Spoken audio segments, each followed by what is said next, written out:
Who killed the G7 economy? Western media is rife with reports denigrating the Chinese economy.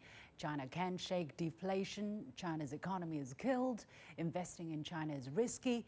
But in November, the International Monetary Fund, or IMF, upgraded China's real GDP growth from 5% to 5.4% for this year. It also predicted China's economy to be on track to meet its growth target. Meanwhile, the G7 economic bloc looks like in need of urgent attention, if not action. The OECD estimates the bloc's quote-unquote growth to be 0.75% in Q3. Except the United States, which saw some acceleration, the remaining G7 countries recorded zero, close to zero, or negative growth for the same period of time. So I ask, who killed the G7 economy? Why are they not contributing more to global growth? Why are some in the Western media fixated on China? I'm pleased to be joined here in the studio by Yukong Huang, Senior Fellow of the Asia Program at the Carnegie Endowment for International Peace. Pleasure to be here. Thank you so much. So, you know, let's focus on the real problem here. And I think the real problem for the global economy is not China, but really the OECD or G7 economies. Do you agree with this assessment? We're part of an integrated world. Developed countries are responsible for a much larger share. Their prospects have been declining steadily over the past year. They've been hit by inflation in many countries. Europe has suffered a lot from the fact that the war in Ukraine has cut off energy supplies, raised commodities. Trade has become more difficult. Investment levels have stagnated. Japan has not been able to get out of its doldrums. The U.S. is doing better than the others, but even others, or even most market observers predict that the American economy is going to slow down, and inflation is still a big issue. If you survey the American public, they actually say that they think the economy is actually not doing very well. And this is causing a big problem for President Biden because he thinks that unemployment is coming down, GDP growth rates on paper seem very strong, but inflation is persistent. And in the minds of many people, that is a big issue. So in general, in short, it's a very gloomy picture for the developed bloc, isn't it? I mean, even the United States doing relatively well for Q3 was only 1.2% growth from the 0.5% for Q2. Overall, how bad is it? Well, everybody in the West is running into what I call fiscal problems. America has a huge budget deficits, pressure to cut back. This is not going to be helpful in terms of expanding growth. Trade volumes are slowing down. Supply chains have been disrupted. Many of the European economies depend upon smooth functioning trade patterns. And now they've not been able to export to Russia. They had to go around to get to the Pacific. Energy prices are becoming erratic and volatile. Commodity prices are going up and down. Unemployment is becoming a persistent issue. A lot of migration, legal or illegal, is causing a lot of pressures on governments. The IMF forecast suggests that growth next year will be declining. And this is affecting everyone. But I should also mention that some of this negative impact is also affecting poor countries too. The poorer the countries are, in fact, they've been even hit worse off. The richer countries have a little bit more resources to deal with it, but they have not been unaffected. So in terms of China, China recorded the IMF says China is going to grow to 5.4%.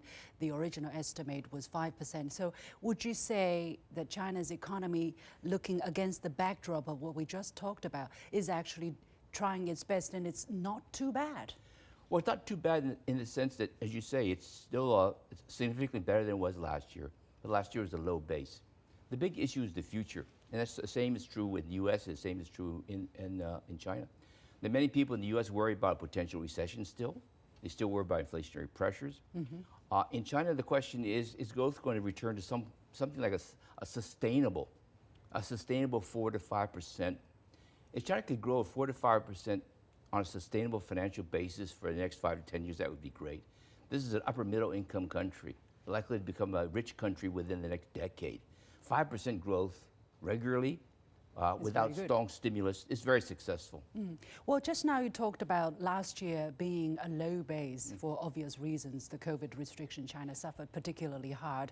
But the other G7 economies, for instance, would you say that they don't have the same baggage?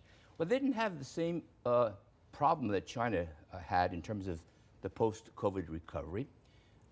Europe, and particularly the United States, focused on fiscal expansion, budgetary support, social welfare systems to maintain very high consumption levels. In fact, they probably overdid it. And that's why you see very strong inflation in the United States in particular and somewhat in Europe.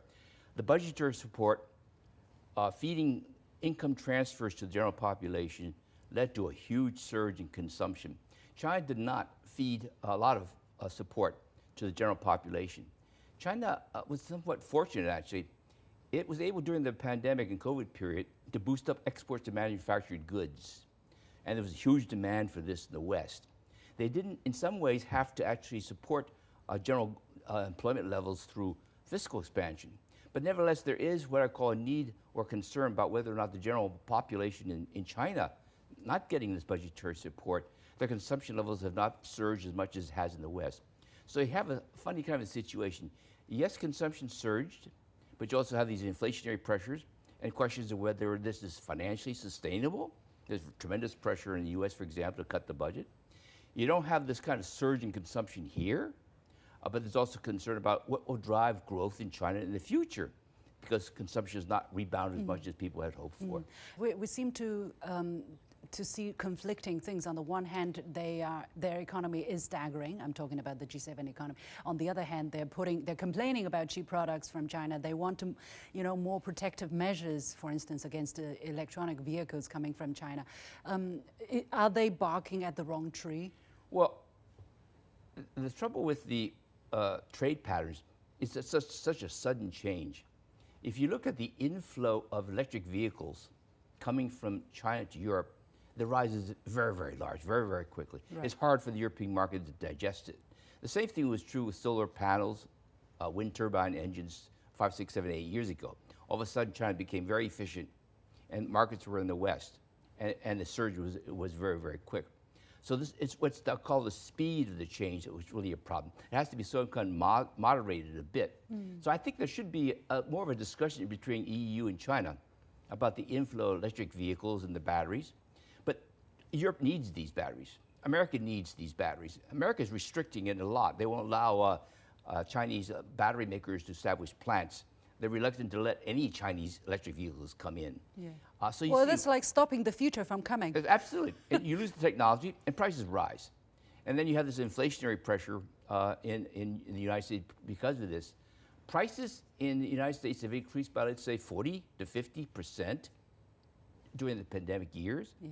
And you're talking about whether it's clothing, food, cars, services, all across the board. And that's why the polls in the United States of the general public, they basically complain about the economy. And this is surprising to the Democratic Party, because from their perception, they thought that all this kind of investment, this expansion, this consumer protection, people would actually, and in fact, unemployment rates fallen a lot, that the general public would be quite happy, but they're not. So this is actually worse. The price is the thing. Yeah. But for the case of Europe, because European Union leaders have also started to complain about a burgeoning trade deficit against China. Is that a similar issue, or is Europe in a very different position? They're really, and for instance, what Europe sells to China, what China sells to Europe are different things, obviously. The Europe concern about a major trade deficit with China is, in my view, a temporary concern. Prior to this last year and possibly next year, the EU's been running a trade surplus. It's been running a trade surplus for 10 to 15 years, contrary to the US, which runs deficits. So Europe may run a trade deficit with China, but it runs a huge trade surplus with the rest of the world. And that means its overall balance has been in surplus. So its trade deficit issue with China is relatively small and insignificant. Didn't matter too much because overall Europe was in the surplus. But this Ukraine war, higher energy prices, that has made a huge difference. And China's electric vehicles. And electrical vehicles have surged. So all this has come together at the same time. I don't think you will see a huge deficit, European trade deficit with China next year. This is a temporary issue. So I don't think that's a significant concern.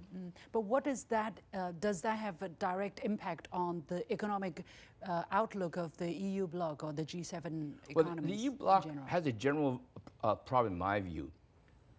It's relied upon manufacturing and services to drive its economy. It's hit by the fact that it was getting commodities and energy relatively cheaply from Russia, no longer can do so. It has to pay higher energy prices into the future. The second thing is it's finding that it's falling behind both China and the US in terms of innovation and technology, whether there's the green technologies or the digital activities. Is it because over-regulation, bureaucracy, lack of efficiency? They have not been able to coordinate their efforts. If you want to be truly innovative these days, it's a lot easier if you do it on a big scale. Okay? Europe together is big, but individually it is small. They've not been able to coordinate what I call the promotion of technology innovation as a European issue. It's a specific country, and each country is relatively small. It's unlike the United States. Yeah. The United States is going very heavily in trying to promote artificial intelligence, pharmaceuticals. You don't see these leaders in Europe. Yeah. Now, Germany was always seen as a high-quality manufacturing economy. Right. But if you think about it very carefully, they're not seen as an innovative economy. They're seen as precise, precision, high quality. Europe has been seen, for example, as fashion, as art, everything else. But technology, that was never its strength. In the new world, this is a big concern. And they feel like they're falling behind, not just the United States, but they feel like they're even falling behind China, which is rising very quickly. So this is the first time you visit China since the pandemic broke out. What is your impression? Because from what you read in the news, I guess back in the United States is a different picture. When you're here, the dynamism, the vitality, the kind of discussion that's been going on, what kind of feeling does that give you in terms of China's economic outlook in the near future, at least? Well, you're right. It's been 4 years since I've been able to come back to China. I went to Shanghai. I spent a lot of time. I spent a lot of time with Chinese businesses. Here, I spent a lot of time with Chinese policymakers. That dynamism, that spirit and energy still exists here in China. China's greatest strength is its competitive. Firms are very competitive. They're searching for constantly new ideas. So I have a lot of confidence in the fact that China will continue to grow fairly rapidly. But there is a temporary problem, the property bubble.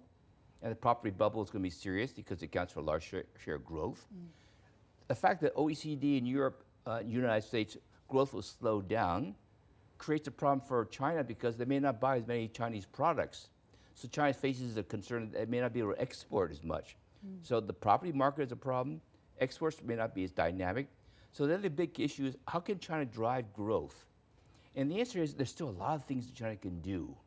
But they're sensitive. Some of these issues are sensitive. I'll give you a very simple issue. Where is the demand going to come from in China if you're not going to come from a property? And it's not going to come from trade. It's going to have to come from consumption or domestic investment. People talk a lot about hukou reform in China. Who? Hukou reform.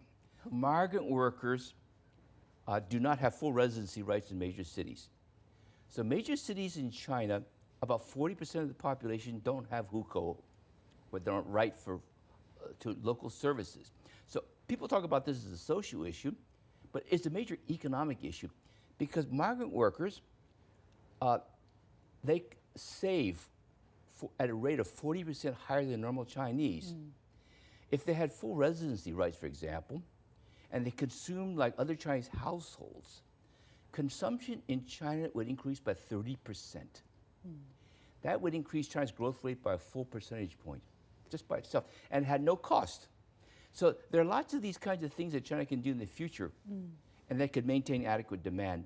So I'm pretty confident that the government is starting to look at these issues and that China therefore could grow at a rate of 5% on a sustainable fashion for the future.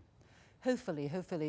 And thank you very much for such analysis and insight for the future and suggestions as well. Please continue, keep them coming so that the Chinese economy can be in a better shape, but also for the G7 economies, because as you said, the world economy is intertwined. We cannot do well on our own. Many thanks. We have to leave it there. Yu Kong Huang, Senior Fellow of the Asia Program at the Carnegie Endowment for International Peace. Thank you.